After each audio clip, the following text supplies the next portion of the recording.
Manic Monday, everybody. We are back. Rocking with Moving the Chains podcast. It's your man, Sammy the Man McIntyre with Moving the Chains podcast. Hope we're rocking, hope we're rolling today. Go, Pack, go. They got the win yesterday in the Meadowlands. Windy, cold as hell. They got the win. A win's a win sometimes in the NFL. They got the win. That game last night was a snore fest, defensive slugfest. I'll hop into that. I'm going to touch on that morning game where it was just a barn burner, JK. Boring as hell, but I want to touch on both teams, where we're at. Buccaneers, Bills. What a crazy game that was. Josh Allen's a man among boys. I'll touch on that. I'm still not sold on Buffalo. But let me start with that first game. So Commanders went into Madrid and played the Dolphins. It was a cool scene. I mean, these international games, I said this yesterday as I'm watching it, it was fantastic. It was cool. I like that the NFL is kind of broadening the horizons, kind of getting some stuff that are just different, and I like that it's cool. But that game was boring yesterday. And what did it, if somebody could say, well, it wouldn't matter if Jaden Daniels was playing, yeah, it probably would have. I'll be honest, it would have. But this year for the Commanders has been a year from hell. Jaden Daniels is hurt. Debo, not what he was. They got him signed. Terry's been in and out. It's just been a year from hell. That's all I can say. The oldest team in football. Kevin Craner, I feel for you. It's been a rough year. Compared to last year, took the league by storm. You went to the national championship game. Jaden Daniels had a great rookie year. They're not a bad team. They're not having a great year because they're not healthy. And Jaden Daniels needs to look in the mirror and go, I got to put 20 pounds on. And because I'm watching Lamar, and he runs like Jaden. I mean, Lamar's probably the best running quarterback outside Michael Vick that I've ever seen. Lamar every offseason keeps getting bigger and thicker and traps and this and that. And Jay needs to do that. If he does not, he's going to be in the same spot he's been in, which is in, out the lineup. And taking these unnecessary hits that are going to bite him in the ass. So, I just thought yesterday, and some of the coaching decision was just terrible. 4th and goal, I mean, what are we doing? I mean, what are we doing? We're running shotgun. Pet peeve of mine in the red zone. Why the hell are you running shotgun run? Don't do that. Get under center, run the football, power I, put a fullback in there, and smash that shit in there. It's dumb to me. I don't get it. I don't understand it. And then, so that's the Dolphins side of things. It just was an ugly game for the Commanders. The saying I would use is season from hell. That's all I got to say. That's all it is to it. And I think they're going to be okay. They just got to go in the offseason, get in the lab, get young. Jaden Daniels is still on a rookie contract. So you have that advantage, Washington. Go cheap, go young, go fast. Mix in some veterans here and there. But you're going to be okay. Going forward, I think you're going to be okay. You have the coach right. You have the offensive coordinator right. Your GM seems capable. You got good signs going in the nation's capital. Just bear this year, suck it up, and the next offseason, hit the ground running, nose to the grindstone, and kick ass. On the Dolphins side of things, man, I guess you're 4-7. You got a chance, I guess. The one thing I would be encouraged for if I'm a Miami fan, and listen, I'm not the biggest Tua fan, but I will say this: yesterday looked like classic Tua. Drop back, RPO game, back foot gone, balls out. Quick game. They were hitting that on stride yesterday, and that's where Tua is most effective. You got to get, he's not a draft back guy, but when the motion and the shifts and everything else, that comes off of that, then you play action, then you hit him over the top. Now, they don't have the speed of Tyreek Hill anymore. Waddle's good enough to get it over the top. They just had a hard time yesterday. Washington did a good job at disguising their coverages, keeping the safeties in the ballpark, not letting things over the top. They hit their plays in the intermediate game. That was fine.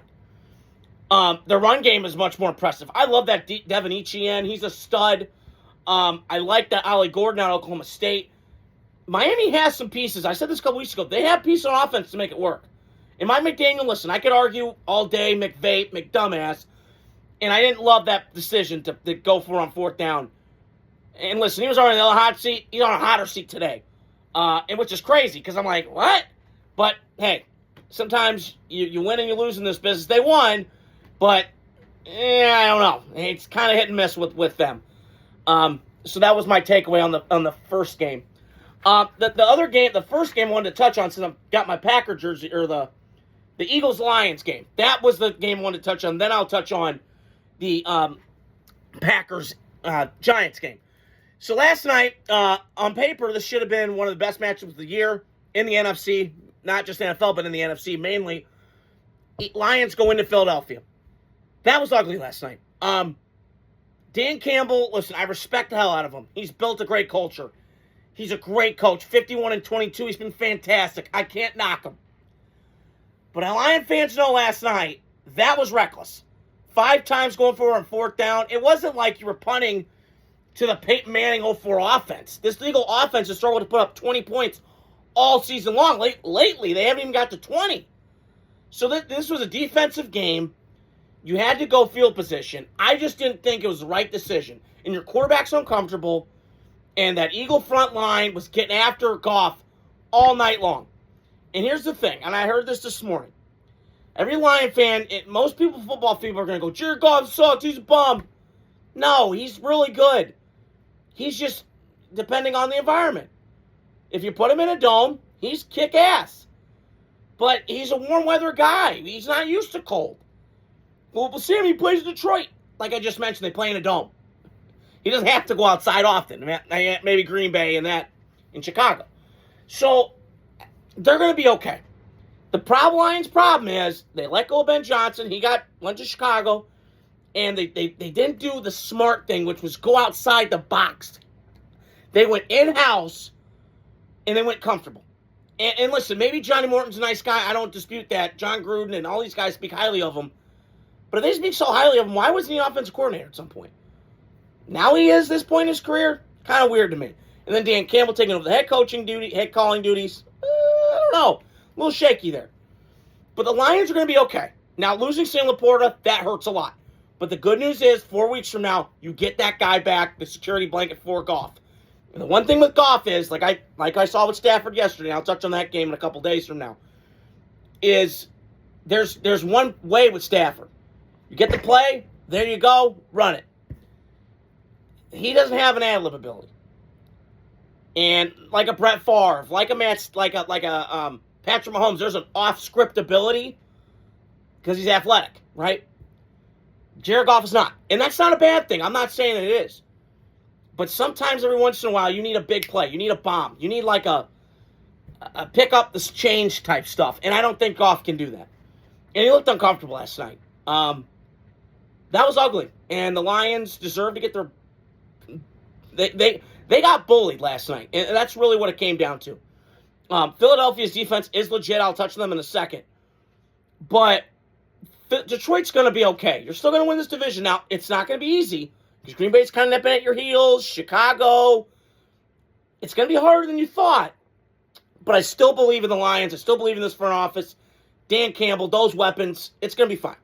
Still alarming, but they're going to be okay. I'm not too worried about Detroit. The Philly side of things, it's just embarrassing. Like, this offense, it's like pulling teeth out. I don't know what you do. I mean, I'm glad last night they finally got A.J. Brown the ball so he would shut his dumb ass up. I was so tired of hearing it. I thought he was going to go read a self-help book on the sideline. Why are you reading self-help book? Yourself sucks. George Carlin made that line once. But my point is, I just didn't feel it last night. They finally got him going, but it just was like, it was overthrows. It was just, something is off with Jalen. And I just feel like they're not running him enough. That's the other thing I noticed. They're not running him. That's his best asset. He's like Cam Newton or Josh Allen. Run him. Get him going. Get the team built up a little bit. Now listen, Saquon's having a shitty year. But it's hard as hell. And I heard this on the broadcast. Barry Sanders talked about this. When you go from having 2,000 yards, it's hard to replicate that. And it really is. So that's going to be a struggle for him this year. And the offensive line has not opened holes up for him. He's getting hit by contact right before he gets the ball. So he's not having a lot of success this year. Their offensive line's been hit and miss. I got news today that Lane Johnson, their star Hall of Famer, he's out for 4 games, maybe the rest of the year, who knows. So it's just not good on that side of the ball. The defense, as I mentioned, they're awesome. And Getting Jalen Phillips midseason was a fantastic move by Howie Roseman. He's a deal maker. He's the deal father. I mean, he really is. He's phenomenal. This organization's been good my whole life. They've been great recently. They're not satisfied with just, we're okay. No, they want to go aggressive, and I appreciate that. Now they're going to miss and they're going to whiff, but more oftentimes than not, they've been right. So I give the Eagles credit where credit's due, but that was ugly last night. Deservedly so. Not pretty by any means. Excuse me. But we'll see what happens going down the road. They're probably going to get home field, but we'll see what happens. I'm recording this actually before the Cowboys, the Choke Boys, go into Oakland or play the Raiders. I do want to talk on, but go Pack, go. They won yesterday in a kind of weird, clunky kind of game. Jordan Love was in. He got hurt. Malik Willis comes in. He throws a touchdown. It was clunky. But I will say this with Green Bay.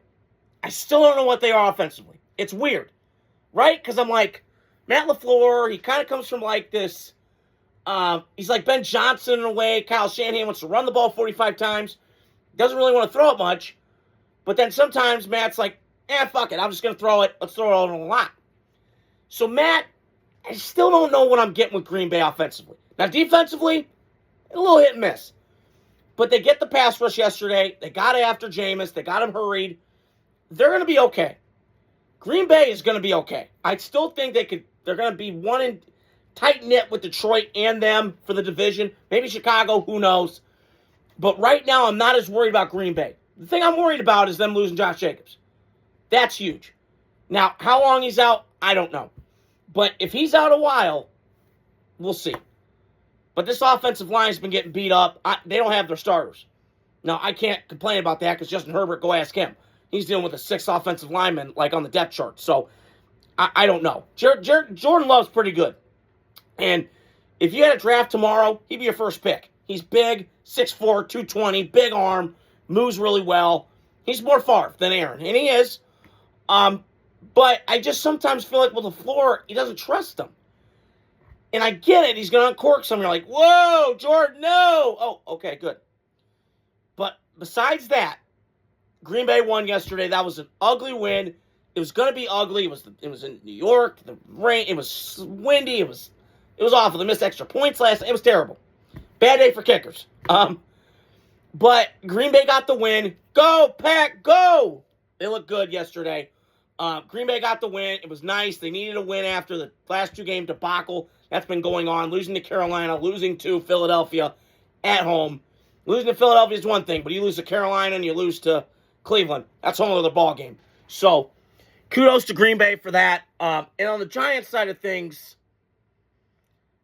it's a rough year because you start out promising. You had Jackson Dart, you had Scatterboo, you had some momentum, Neighbors. It just felt like right. I'm like, all right, Giants, yeah. But then it kind of went sideways, and both those guys were out for the year. Jackson Dart. Now I've been told he's going to come back against the Lions. I don't know what you do. I would kind of just ride it out, let Jackson Dart kind of see the game from a leadership perspective. Kind of see the game. Don't be dumb. Kind of when to slide, when to do that stuff, from my standpoint. Now, I'm not in the Giants organization, but that's what I would do. If I'm them, sit Jackson Dart out the rest of the year, let Jameis play, let him get his reps, who cares, and go for it. So that's what I would do if I'm the Giants. Tough season, but a lot of momentum going into next year for the Giants. Last game I wanted to touch on, and I'll touch on some more games tomorrow. What I make of Shador, what I make of Seattle Rams. I want to touch on Oklahoma, some college stuff. I'll get you guys more throughout the week. I just got a lot going on. I'm trying to record this before I got the Raider game coming on in just a minute. But last game but not least, I want to touch on my guy Baker Mayfield, Josh Allen in Buffalo yesterday. That was fantastic. Absolutely awesome. 9 lead changes, 9 touchdowns. Josh Allen had 6, 3 rushing, 3 throwing. He's awesome. And I'll touch on both teams, but I want to start with Tampa. Do not beat yourself up. If you're Tampa Bay, it's been rough lately. Now you're 6-4, and Carolina's kind of coming right at you, but you're going to be okay. You're getting guys back. I trust Tampa moving forward. Carolina's nice, and I like their momentum, but Tampa Bay's been here before. Been there, done that. They've been experienced. They've been seasoned. I'm okay with that. So I'm not so worried about that at all for Tampa. Carolina's a nice story, but I don't think they're there on that level yet of Tampa Bay. But I will say this. Baker had to run more than he had to yesterday. Weather was kind of crap, and he played his butt off. It's just they had to defend Josh Allen yesterday, who is like a man among boys, who's an absolute freak show talent. But Tampa Bay is going to be okay. Now, I did know they were going to have a hard time running the ball against James Cook in that rush. But Tampa Bay is going to be okay. They have opponents I like. They still have their quarterback. The running backs are looking great. Bucky Irving comes back. Where do they find this running back? Good God, that Sean Tucker guy. He went off yesterday. Everybody goes off on the Bills against the runs defense. It's got awful. But that was cool to see yesterday. So on the flip side of that for Tampa, they're going to be okay. I'm not worried at all. Okay? You're going to win the division still. You're going to be okay. You're getting guys healthy. You're getting guys back. On the Buffalo side of things, still not impressed. I'm sorry. I know Josh Allen's a one-man band. He's great. Where's the other people? Where's Keon Coleman? Oh, he skipped the meeting. He can't play. Really? And then Josh Allen, hey, save us again.